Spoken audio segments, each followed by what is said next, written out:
ಬಂದ್ರು ಕೂಡ ಸಂವಿಧಾನ ಸಭೆಯಲ್ಲಿ 7 ಜನ ಸದಸ್ಯರಿದ್ರು. ಆ ಸದಸ್ಯರು ಎಲ್ಲರೂ ಹೇಳ್ತಾರೆ, ಈ ದೇಶದ ಸಂವಿಧಾನವನ್ನ ರೂಪಿಸಕ್ಕೆ ಮುಖ್ಯ ಕಾರಣಕರ್ತರು ಡಾಕ್ಟರ್ ಬಾಬಾ ಸಾಹೇಬ್ ಅಂಬೇಡ್ಕರ್ ಅವರು ಅಂತ ಹೇಳಿ. ಮೋದಿಯವರೇ, ಆ ಸಂವಿಧಾನದಿಂದನೇ ನೀವು ಚೀಫ್ ಮಿನಿಸ್ಟರ್ ಆದ್ರಿ, ಆ ಸಂವಿಧಾನದಿಂದನೇ ನೀವು ಪ್ರಧಾನಮಂತ್ರಿ ಆದ್ರಿ, ಮತ್ತು ಸಂವಿಧಾನ ನಮ್ಮ ಪಾರ್ಲಿಮೆಂಟ್ ಒಳಗಡೆ ಹೋಗುವಾಗ ಆ ಸಂವಿಧಾನಗ ಹೀಗೆ ತಲೆಬಾಗಿ ಹಣಿಗೆ ಹಚ್ಕೊಂಡು ಒಳಗಡೆ ಹೋದ್ರಿ. ಅದೇ ಸಂವಿಧಾನ ಕೊಲೆ ಇವತ್ತು ಮೋದಿ ಅವರು ಮಾಡ್ತಾ ಇದ್ದಾರೆ. ನೀವು ಅರ್ಥ ಮಾಡ್ಕೊಳ್ಬೇಕು. ನಿಮ್ಮಲ್ಲಿ ಇರ್ತಕ್ಕಂಥ ನಿಮಗೆ ಕೊಟ್ಟಂತ ಒಂದು ಅಡಲ್ಟ್ ಫ್ರಾಂಚೈಸ್ ಅಂದ್ರೆ ಎಲ್ಲರಿಗೆ ಒಂದೇ ಹಕ್ಕು, ಓಟಿನ ಹಕ್ಕು, ಗಂಡಿರ್ಲಿ ಹೆಣ್ಣಿರ್ಲಿ, ಶ್ರೀಮಂತರಿರ್ಲಿ ಬಡವರಿರ್ಲಿ, ಯಾವ ಜನಾಂಗದವರೇ ಇರಲಿ, ಯಾವ ಜಾತಿಯವರೇ ಇರಲಿ, ಅವರೆಲ್ಲರಿಗೂ ಕೂಡ ಒಂದೇ ಓಟಿನ ಅಧಿಕಾರ ಕೊಟ್ಟಂತವ್ರು ಯಾರು? ಬಾಬಾ ಸಾಹೇಬ್ ಅಂಬೇಡ್ಕರ್ ಅವರು, ಜವಾಹರ್ಲಾಲ್ ನೆಹರೂಜಿಯವರು. ಇದು ಅರ್ಥ ಮಾಡ್ಕೊಳ್ಳಿ. ಈ ನಿಮ್ಮ ಓಟಿನ ಅಧಿಕಾರ ಹೋದ್ರೆ ನಿಮ್ದು ಮುಗೀತು ಕತೆ. ಇನ್ನೂ ಕೂಡ RSS BJPದವ್ರು ಅದೇ ಮಾತಾಡ್ತಾರೆ. ದಿನ ಎದ್ದು ಇದಕ್ಕೆ ಸಂವಿಧಾನಕ್ಕೆ ಹೆಂಗೆ ತೆಗಿಬೇಕು ಅವರ ಪ್ರಯತ್ನ ನಡೆದಿದೆ. ಬಂಧುಗಳೇ, ಯಾವಾಗ ಕಾಂಗ್ರೆಸ್ ಪಾರ್ಟಿ ಅಧಿಕಾರಕ್ಕೆ ಬಂದಿದೆ ಅವಾಗೆಲ್ಲ ಕಾಂಗ್ರೆಸ್ ದೊಡ್ಡ ಕೆಲಸಗಳು ಮಾಡಿದೆ, ಅನೇಕ ಒಳ್ಳೆ ಕೆಲಸ ಮಾಡಿದೆ. ಜನರಿಗೆ ಶಕ್ತಿ ತುಂಬತಕ್ಕಂಥದ್ದು, ಆರ್ಥಿಕ ಬಲ ಕೊಡ್ತಕ್ಕಂಥದ್ದು, ಸಾಮಾಜಿಕ ನ್ಯಾಯ ಕೊಡ್ತಕ್ಕಂಥದ್ದು, ಈ ಕೆಲಸ ಮಾಡಿದ್ದು ಕಾಂಗ್ರೆಸ್ ಪಾರ್ಟಿ ಹೊರತಾಗಿ ಬೇರೆ ಯಾವ ಪಾರ್ಟಿನೂ ಇಲ್ಲ. ಈ ಮಾತನ್ನ ನಾನು ಸ್ಪಷ್ಟವಾಗಿ ಹೇಳಿದೆ. ಯಾಕಂದ್ರೆ ಕನ್ಯಾಕುಮಾರಿಯಿಂದ ಕಾಶ್ಮೀರವರೆಗೆ, ಆಸಾಮಿಂದ ಈ ನಮ್ಮ ಗುಜರಾತ್ವರೆಗೆ ಯಾವುದಾದ್ರೂ ಇವತ್ತು ಪಕ್ಷ ಇದ್ದಿದ್ರೆ ಅದು ಕಾಂಗ್ರೆಸ್ ಪಾರ್ಟಿ. ಆ ಕಾಂಗ್ರೆಸ್ ಪಾರ್ಟಿನೇ ತನ್ನ ಮೂಲ ತತ್ವಗಳನ್ನು ಬಿಡದೆ, ಐಡಿಯಾಲಜಿ ಬಿಡದೆ ಸತತವಾಗಿ ಕೆಲಸ ಮಾಡ್ತಾ ಇದೆ. ನಾವು ಕೆಲವು ಕಡೆ ರಾಜ್ಯ ಕಳ್ಕೊಂಡಿರ್ಬಹುದು, ನಾವು ಕೆಲವು ಕಡೆ ಸೋತಿರಬಹುದು, ಆದರೆ ಜನ ಕಾಂಗ್ರೆಸ್ ಪಾರ್ಟಿಗೆ ನೆನೆಸ್ಕೊಂಡು ದೇಶದಲ್ಲಿ ಕಾಂಗ್ರೆಸ್ ಉಳಿಬೇಕು, ಸಂವಿಧಾನ ಉಳಿಬೇಕು, ಪ್ರಜಾತಂತ್ರ ಉಳಿಬೇಕು ಮತ್ತು ಕಾಂಗ್ರೆಸ್ ಪಾರ್ಟಿ ಬರಬೇಕು ಅನ್ನತಕ್ಕಂಥ ಆಸೆ ಉಳ್ಳವರು ಜನ ಕೋಟ್ಯಾಂತರ ಜನ ಇದ್ದಾರೆ. ನಮಗೆ ಮತ್ತು ಮೋದಿ ಅವರಿಗೆ ಬಹಳ ದೊಡ್ಡ ವ್ಯತ್ಯಾಸ ಇಲ್ಲ. 2% ಎಲೆಕ್ಷನ್ದಲ್ಲಿ. ಆದರೂ ಕೂಡ ಅವರು ಕೆಲವು ಹೇಳಿಸ್ತಾರೆ, ಹಮ್ ಕಾಂಗ್ರೆಸ್ ಖತಮ್ ಕರೆಂಗೆ, ಕಾಂಗ್ರೆಸ್ ಮುಕ್ತ ಭಾರತ್. ಎಲ್ಲಪ್ಪ ಮುಕ್ತ ಭಾರತ್? ಇನ್ನೊಂದು ನಮಗೆ ಬಂದಿದ್ರೆ, ಒಂದು 25 ಸೀಟ್ ಬಂದಿದ್ರೆ, ಶಿವಕುಮಾರ್ ಸಿದ್ದರಾಮಯ್ಯನವರು ಇವರೆಲ್ಲ ಸೇರಿ ನಮಗೆ 10 ಸೀಟ್ ಕೊಟ್ಟಿದ್ರೆ ಇನ್ನೂ, ಮತ್ತು ನಮ್ಮ ಮಧ್ಯಪ್ರದೇಶ್ ಮತ್ತು ಇನ್ನೊಂದು 2-3 ರಾಜ್ಯಗಳಲ್ಲಿ 2-3 ಸೀಟ್ ಬಂದ್ರು ನಮ್ಮ ಮೋದಿ ಅವರು ಏನು ಹೇಳ್ತಿದ್ರಲ್ಲ, 400 ಪಾರ್ ಹೋಗಿ 220ಕ್ಕೆ ಬಂದ. ಅಹಂಕಾರ ಅನ್ನೋದು ಮನುಷ್ಯನಿಗೆ ಅಥವಾ ದುರಂಕಾರ ಇದ್ರೆ ಒಂದು ಸಲ ಅವನು ಕೆಳಗೆ ಬೀಳ್ತಾನೆ. ಮ್ಯಾಲೆ ಏರ್ದವನು ಕೆಳಗೆ ಬರಲೇಬೇಕು. ಚಾಮುಂಡಿ ಬೆಟ್ಟ ಹತ್ತದವನು ಕೆಳಗೆ ಮತ್ತೆ ಇಲ್ಲಿ ಬರಲೇಬೇಕಲ್ಲ. ಏನು ಅಲ್ಲೇ ಕುಂತಿರ್ತಾನೆ 24 ತಾಸು? ಇಲ್ಲ. ಹಾಗೆ ಇವತ್ತು ನಮ್ಮ ಪಕ್ಷ ದೇಶದ ಮೂಲೆ ಮೂಲೆಯಲ್ಲಿ ಕೂಡ ಇದೆ.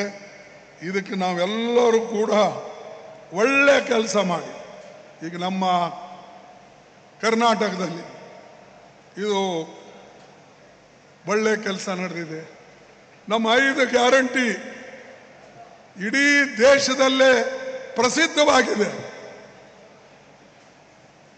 ನಮ್ಮ ಪಕ್ಷದ ಎಲ್ಲ ಮುಖಂಡರು, ಮಂತ್ರಿಗಳು, ವಿಶೇಷವಾಗಿ ಸಿದ್ದರಾಮಯ್ಯನವರು ಮತ್ತು ಶಿವಕುಮಾರ್ ಅವರು ಎಲ್ಲರೂ ಕೂಡ, ನಾವು ಒಬ್ಬರದ ಹೆಸರು ಹೇಳೋದು, ಇವರೆಲ್ಲರೂ ಕೂಡ ಗ್ಯಾರಂಟಿಗಳ ಕೊಟ್ಟಿದ್ದನ್ನ ಅನುಷ್ಠಾನಕ್ಕೆ ತಂದಿದ್ದಾರೆ.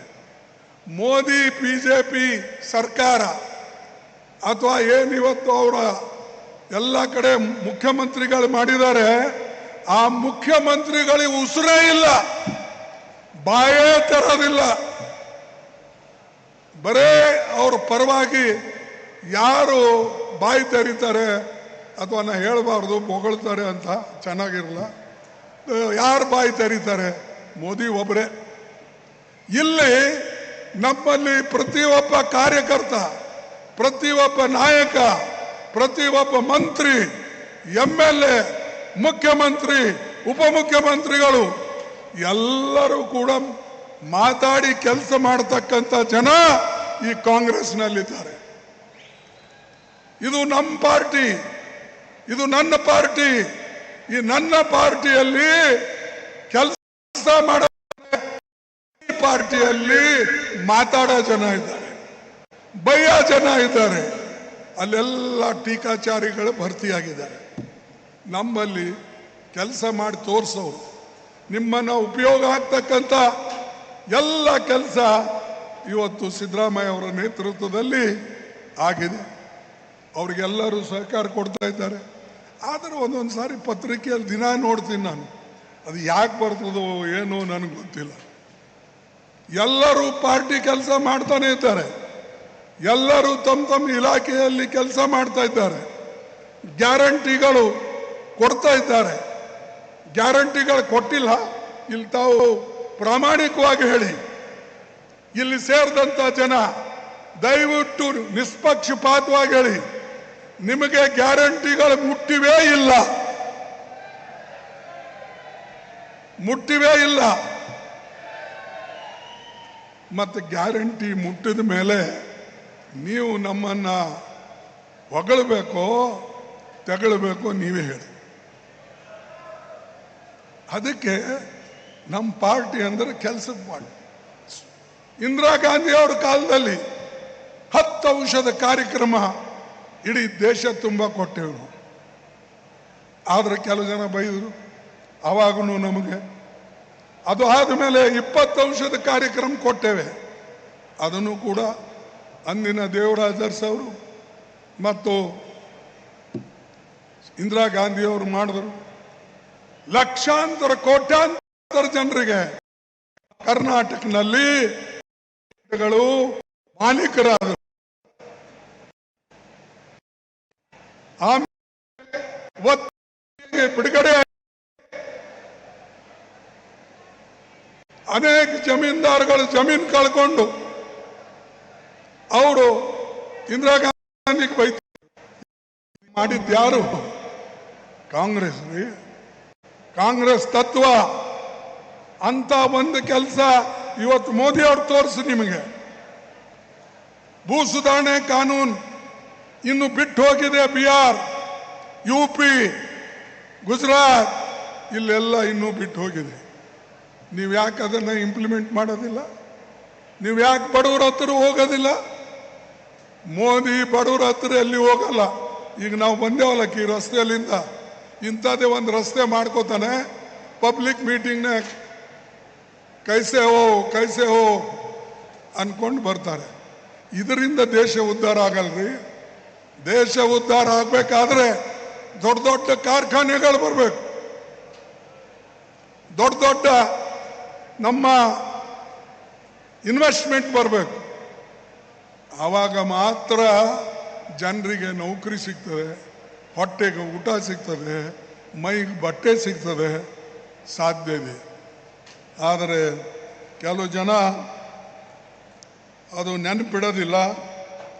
ಯಾಕೆ ನೆನಪಿಡೋದಿಲ್ಲ ಅಂದರೆ ಅವರಿಗೆ ಬಡವರ ಬಗ್ಗೆ ಕಾಳಜಿ ಇಲ್ಲ. ಈಗ 5 ಗ್ಯಾರಂಟಿ ಇವೆ. ಇದು ಯಾವುದು?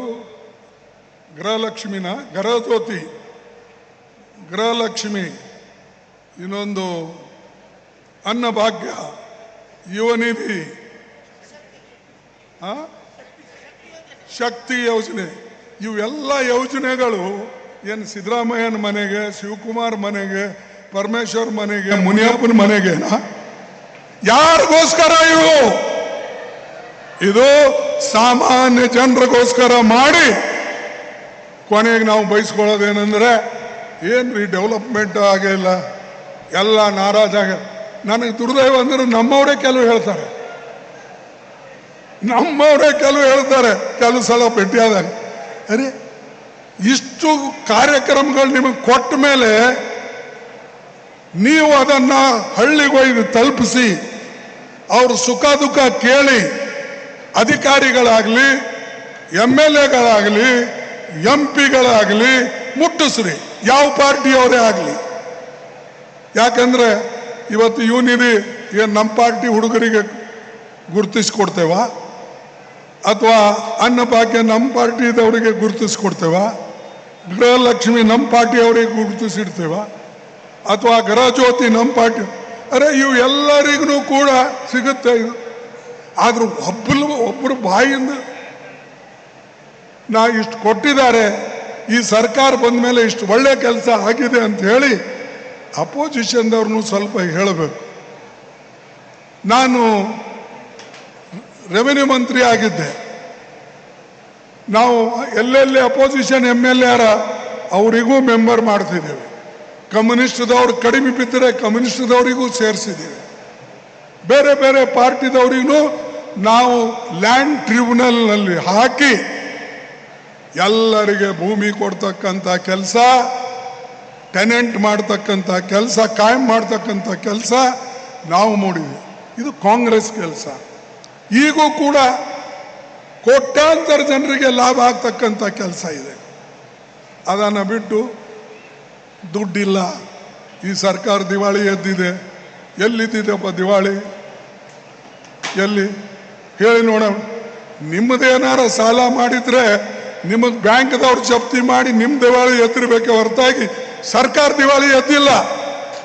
ಸರ್ಕಾರ ದಿವಾಳಿ ಹೇಳ್ಬೇಕಾದ್ರೆ ಒಂದೊಂದು MLAಗೆ ಅಭಿವೃದ್ಧಿ ಕೆಲಸಕ್ಕಾಗಿ 50 ಕೋಟಿ ರೂಪಾಯಿ ಕೊಡ್ತಿದ್ರೇನ್ರಿ? ನೀವು 50 ಕೋಟಿ ಅಲ್ಲ, 50 ಕೋಟಿ ರೂಪಾಯಿ ಕೊಡ್ಬೇಕಾದ್ರೆ ದುಡ್ಡಿಲ್ಲದೆ ಅನೌನ್ಸ್ ಮಾಡ್ತಾರೆ. ದುಡ್ಡಿಲ್ಲದೆ ಅನೌನ್ಸ್ ಮಾಡಿದ್ರೆ ಸಿದ್ದರಾಮಯ್ಯನ ಮರ್ಯಾದೆ ಹೋಗ್ತದೆ. ಮತ್ತು ನಮ್ಮ ಶಿವಕುಮಾರ್ ಹಿಂಗೆ ಮಾಡಿ ಅದು ಮಾಡ್ತೀನಿ ಇದು ಮಾಡ್ತೀನಿ ಅಂತ ಹೇಳ್ತಾರಲ್ಲ, ಅವ್ರದ್ದು ಮರ್ಯಾದೆ ಹೋಗ್ತದೆ. ಇಬ್ಬರೂ ಮರ್ಯಾದೆ ಕಳ್ಕೋತಾರೆ. ದುಡ್ಡು ನೋಡಿ ಅವರು ಲಕ್ಷ್ಮಿಗೆ ಗುರ್ತು ಹಿಡ್ದಾರೆ. ಸಿದ್ದರಾಮಯ್ಯ ಇದ್ದಾಗ ಈ ಲಕ್ಷ್ಮಿಗೆ ಏನಾಗ್ತದೆ, ಅದು ಟ್ರೆಜರಿ ಅಂತ ಒಂದು ಎಲ್ಲರೂ ಇಂಗ್ಲೀಷ್ನಾಗ ಹೇಳಿದ್ರು. ನಾನೇನು ಹೇಳ್ತೇನೆ, ಯಾವಾಗ ಅವರು ಫೈನಾನ್ಸ್ ಮಿನಿಸ್ಟರ್ ಆಗ್ತಾರೋ ಆವಾಗ ಈ ಲಕ್ಷ್ಮಿ ಕುಂಟಾಗಿ ಕಾಂಗ್ರೆಸ್ನಲ್ಲಿ ಬೀಳ್ತಾಳೆ. ಅಲ್ಲೇ ಆದ್ರೆ ಯಾವಾಗ BJPದವ್ರು ಬರ್ತಾರೋ ಅದಕ್ಕೆ ಓಡಕ್ಕೆ ಶುರು ಮಾಡ್ತಾಳೆ ಮನೆಯಿಂದ, ಸರ್ಕಾರದಿಂದ. ಇದು ನಮ್ಮ ಒಂದು ನೀತಿ, ನಮ್ಮ ಒಂದು ಕಾರ್ಯ. ಇದು ನಾವೆಲ್ಲರೂ ಕೂಡಿ ಮಾಡಿದಂಥದ್ದು. ಇದು ಕಲೆಕ್ಟಿವ್ ಲೀಡರ್ಶಿಪ್ನಾಗ ಆಗಿದ್ದು. ಯಾರೋ ನಾ ಮಾಡಿ ನೀ ಮಾಡಿನಿಲ್ಲ, ಕಾಂಗ್ರೆಸ್ ಮಾಡಿದೆ. ಅದಕ್ಕೆ ನೇತೃತ್ವ ಸಿದ್ದರಾಮಯ್ಯನವರು ವಹಿಸಿದ್ದಾರೆ, ಶಿವಕುಮಾರರ. ಇಲ್ಲೆಲ್ಲ ಕುಂತವ್ರು ನಾ ಹೆಸರು ತೊಗೊಳಲ್ಲ, ಈ ಮೂಲೆಯಿಂದ ಆ ಮೂಲೆವರೆಗೆ ಇವರೆಲ್ಲರೂ ಕೂಡ ಕೈ ಜೋಡಿಸಿದ ಮೇಲೆ, ಒಗ್ಗೂಡಿಸಿದ ಮೇಲೆ ಇಂಥ ಬೃಹತ್ ಸಭೆಗಳನ್ನು ಆಗ್ತಾ ಇವೆ ಮತ್ತು ಜನರ ಕಲ್ಯಾಣ ಕೂಡ ಆಗ್ತಾ ಇದೆ. ಅದಕ್ಕಾಗಿ ನಾನು ಅನೇಕ ಕಡೆ ಹೋಗ್ತೀನಿ. ನಾನು ಆಸಾಮು, ಮಧ್ಯಪ್ರದೇಶ, ಛತ್ತೀಸ್ಗಢ, ಆಮೇಲೆ ಗುಜರಾತ್ ಎಲ್ಲ ರಾಜ್ಯಕ್ಕೆ ಹೋಗ್ತೀನಿ. ಆದರೆ ಎಲ್ಲೂ ಕೂಡ BJP ಗ್ಯಾರಂಟಿಗಳು ಯಶಸ್ವಿ ಆಗಿಲ್ಲ. ಕರ್ನಾಟಕದಲ್ಲಿ ಯಶಸ್ವಿ ಆದಂಗೆ, ತೆಲಂಗಾಣದಲ್ಲಿ ಯಶಸ್ವಿ ಆದಂಗೆ, ಮತ್ತು ನಮ್ಮ ಇದು ಹಿಮಾಚಲದಲ್ಲಿ ಆದಂಗೆ ಎಲ್ಲೂ ಕೂಡ ಆಗಿಲ್ಲ. ಅದಕ್ಕೆ ಇದು ಇಲ್ಲಿ ಶಾಂತಿದೆ, ಜನರಿಗೆ ಹೊಟ್ಟಿಗೆ ಅನ್ನ ಸಿಗ್ತಾ ಇದೆ, ಕೈ ಕೆಲಸ ಸಿಗ್ತಾ ಇದೆ. ಇಲ್ಲಿ ಇದು ನೋಡ್ಬೇಕು, ಮೋದಿ ಅವರೇ ಬಂದು ನೋಡಿ, ಅಟ್ಲೀಸ್ಟ್ ಕೊನೆಗೆ ಏನು ಕರ್ನಾಟಕ ರಾಜ್ಯಕ್ಕೆ ದುಡ್ಡು ಸಿಗಬೇಕು, ನರೇಗಾದಲ್ಲಿ, ಬೇರೆ ಯೋಜನೆಗಳಲ್ಲಿ, ನೀರಾವರಿದಲ್ಲಿ, ಮಾರಾಯ ಅದು ನಮಗೆ ಕೊಟ್ಬಿಡಿ. ಆ ದುಡ್ಡು ನಿಂದೇನಲ್ಲ, ನಮ್ದು GST ಕೊಟ್ಟಿದ್ದ ದುಡ್ಡು, ನಂಬಲ್ಲಿ ತಗೊಂಡು ಹೋಗಿದ್ದು ಕೊಡಿ.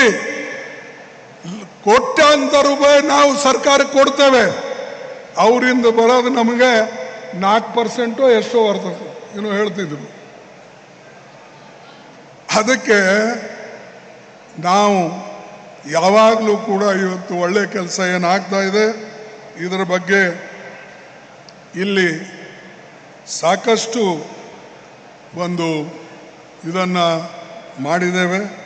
ಮತ್ತು ಯಾರೇ ಕೆಲವು ಈಗ ಇವತ್ತು ಪೇಪರ್ನಲ್ಲಿ ನೋಡಿದೆ, ಕರ್ನಾಟಕದವರು ಇಂಡಸ್ಟ್ರಿ ಮಾಡೋರಿಗೆ ಪ್ರೋತ್ಸಾಹ ಕೊಡ್ತಾ ಇಲ್ಲ, ಅದಕ್ಕೆ ಆಂಧ್ರಕ್ಕೆ ಹೋಗ್ತಾ ಇವೆ.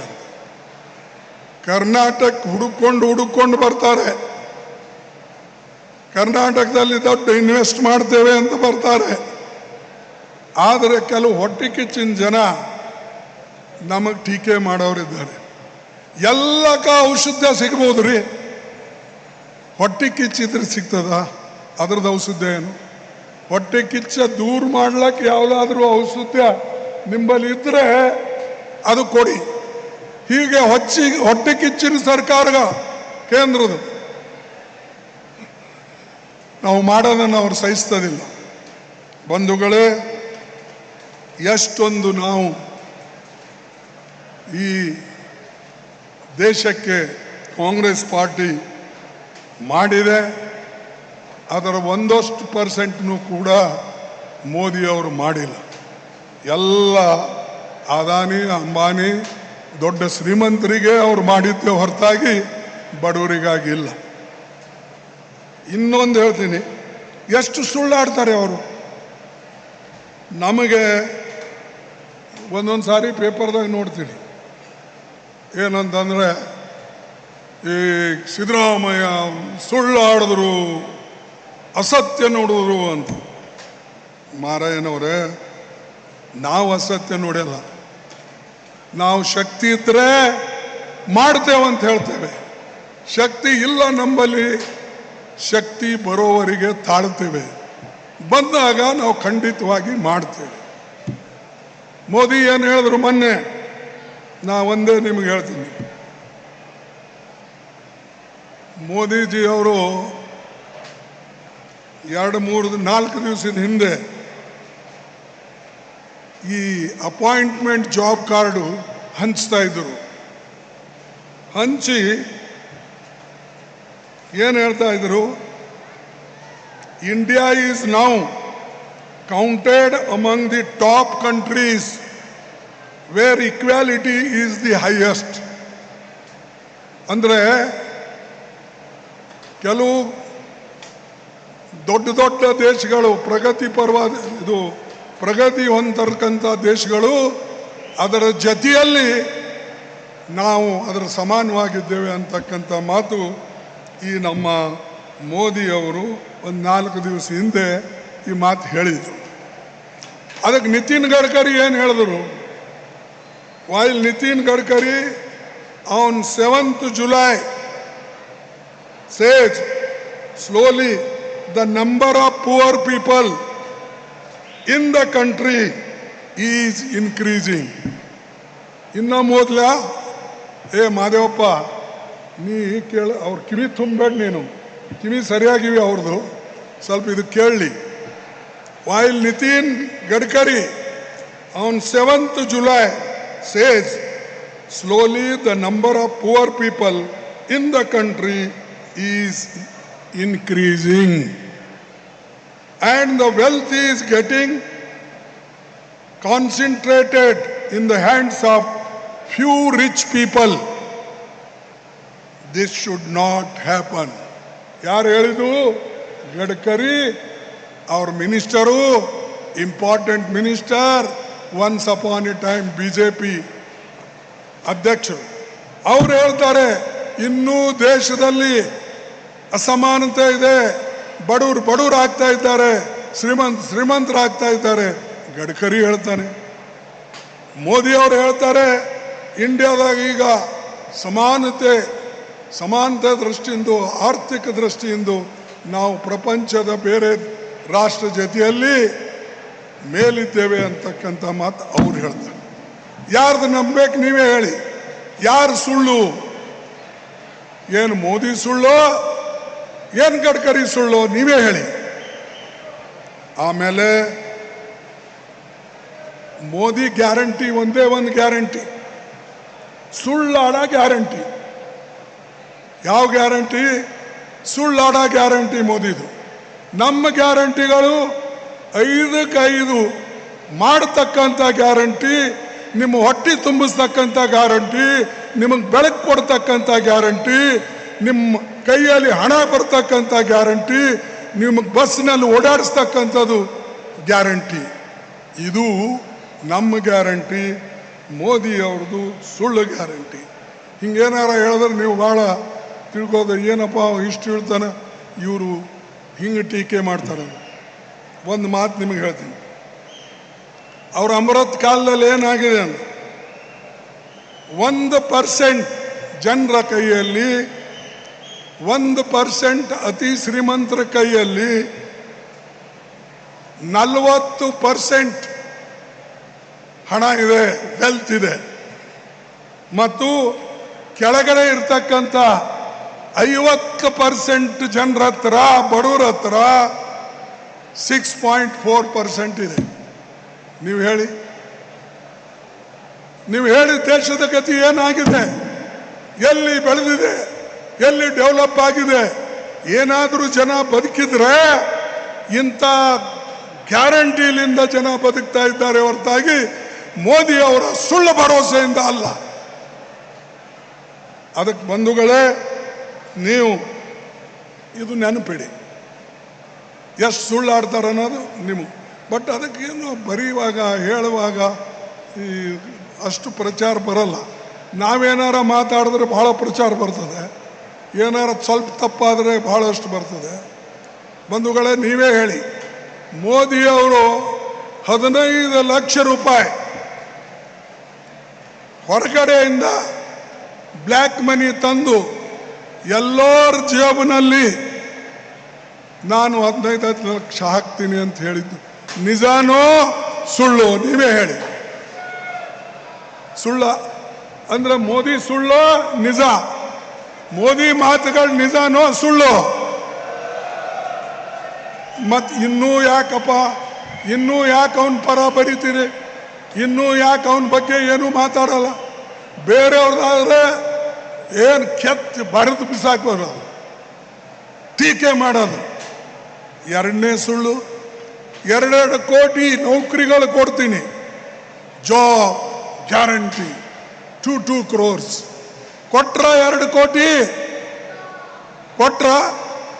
ಇಲ್ಲ. ಅಂದರೆ ಮೋದಿ ಅವರು ಸುಳ್ಳು ನಿಜ? ನೀವೇ ಹೇಳಿ. ಸುಳ್ಳ. ಆಮೇಲೆ ಮೋದಿ ಅವರು ಹೇಳಿದ್ರು ರೈತರಿಗೆ ನಾನು ಡಬಲ್ ಇನ್ಕಮ್ ಮಾಡಿಕೊಡ್ತೀನಿ ಅಂತ ಹೇಳಿದ್ರು. ಮಾಡಿಕೊಟ್ರ? ಇಲ್ಲ. ಆಮೇಲೆ ನಾನು ಇನ್ಫ್ಲೇಷನ್ ಏನಿದೆ ಅಥವಾ ಬೆಲೆ ಏರಿಕೆ ಕಡಿಮೆ ಮಾಡ್ತೀನಿ ಅಂತಕ್ಕಂಥ ಮಾತು ಹೇಳಿದ್ರು. ಮಾಡಿದ್ರ? ಮಾಡಲಿಲ್ಲ. ಆಮೇಲೆ ನೋಟ್ಬಂದಿ ಮಾಡಿದ್ರು. ನೋಟ್ಬಂದಿ ಮಾಡಿ ಹೇಳಿದ್ರು ಕರಪ್ಷನ್ ಕಡಿಮೆ ಮಾಡಕ್ಕೆ ಮಾಡೀನಿ. ಟೆರರಿಸಮ್ ಕಡಿಮೆ ಮಾಡಕ್ಕೆ ಮಾಡಿದ್ದೀನಿ ಅಂತ ಹೇಳಿದ್ರು. ಆಯ್ತಾ? ಕರಪ್ಷನ್ ಹಂಗೆ ಇದೆ. ಮತ್ತು ಇವ್ರದು ಎಲ್ಲ ದೃಷ್ಟಿಯಿಂದ ಇವತ್ತು ಸುಳ್ಳು ಸುಳ್ಳು ಸುಳ್ಳು. ಮೋದಿಯವರು ನಂಬರ್ 1 ಸುಳ್ಳು. ನಂದಲ್ಲ, ಅವ್ರು ಹೇಳಿದ ಮಾತೇ ನಿಮ್ಮ ಮುಂದೆ ಇಟ್ಟಿದ್ದೀನಿ. ನಾನು ಸುಳ್ಳಿನ ಸರ್ದಾರ್ ಅಂತ ನಾನು ಮೊದಲೇ ಹೇಳಿದ್ದೀನಿ. ಇವೆಲ್ಲ ಸುಳ್ಳು ಹೇಳಿ ಹೇಳಿ ಜನರಿಗೆ ಇವತ್ತು ವಿಶ್ವಾಸಘಾತ ಮಾಡಿದ್ದಾರೆ. ಅದಕ್ಕಾಗಿ ಬಂಧುಗಳೇ, ನಾನು ವಿಶೇಷವಾಗಿ ನಿಮ್ಗೆ ಹೇಳ್ತೇನೆ, ನಮಗೆ ಕಾಂಗ್ರೆಸ್ನವ್ರಿಗೆ ಹೆಂಗೆ ತೊಂದರೆ ಕೊಡಬೇಕು ಆ ಕಡೆ ಗಮನ ಭಾಳ ಇದೆ. ನಮ್ಮ ಪಾರ್ಟಿ ಅಕೌಂಟ್ಗಳು ಬಂದ್ ಮಾಡಿದ್ರು. ಇವತ್ತು ನಮ್ಮ ಪಾರ್ಟಿ ಅಕೌಂಟ್ ಜೊತೆಯಲ್ಲಿ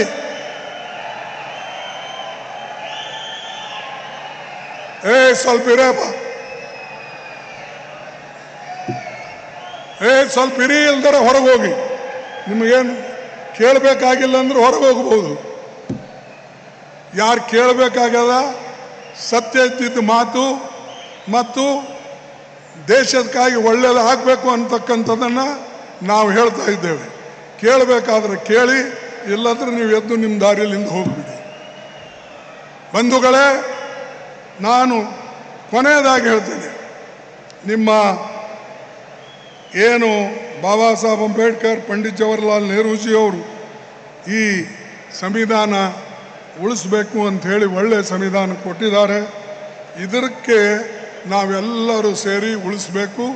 ಅದಕ್ಕಾಗೆ ನಮ್ಮ ಕಾಂಗ್ರೆಸ್ ಪಾರ್ಟಿ 3 ಸ್ಲೋಗನ್ ಕೊಟ್ಟಿದ್ದು: ಜೈ ಬಾಪು, ಜೈ ಭೀಮ್, ಜೈ ಸಂವಿಧಾನ್. ಈ ಮೂರು ಮಂತ್ರಗಳನ್ನು ತೆಗೆದುಕೊಂಡು ನಾವು ಮುಂದೆ ಹೋಗ್ತಾ ಇದ್ದೇವೆ. ಇದರಲ್ಲಿ ನಿಮ್ಮ ಕೈಲಾದರೆ ನಮ್ಮ ಜೊತೆಯಲ್ಲಿ ಬನ್ನಿ, ನಿಮ್ಮ ಕೈಲಾಗಲಿಲ್ಲ ಬರಬೇಡಿ. ಇದು ನಾವು ಮಾಡ್ತೇವೆ, ಇಡೀ ದೇಶನಾಗ ನಡೆಸಿದ್ದೇವೆ. ರಾಹುಲ್ ಗಾಂಧಿ, ನಾವು ಎಲ್ಲರೂ ಸೇರಿ ಪ್ರತಿಯೊಂದು ರಾಜ್ಯಕ್ಕೆ ಹೋಗ್ತಾ ಇದ್ದೇವೆ. ಮತ್ತು ಈ ಸ್ಲೋಗನ್ನ ಜೈ ಬಾಪು, ಜೈ ಭೀಮ್ ಮತ್ತು ಜೈ ಸಂವಿಧಾನ್ ಉಳಿಸಕ್ಕೆ ಇದಕ್ಕೆ ತಗೊಂಡು ಹೋಗ. ಹೆಚ್ಚಿನ ವಿಡಿಯೋಗಳಿಗೆ ಪ್ರತಿಧ್ವನಿ ಯೂಟ್ಯೂಬ್ ಚಾನೆಲ್ ಸಬ್ಸ್ಕ್ರೈಬ್ ಮಾಡಿ, ಬೆಲ್ ಐಕಾನ್ ಕ್ಲಿಕ್ ಮಾಡಿ.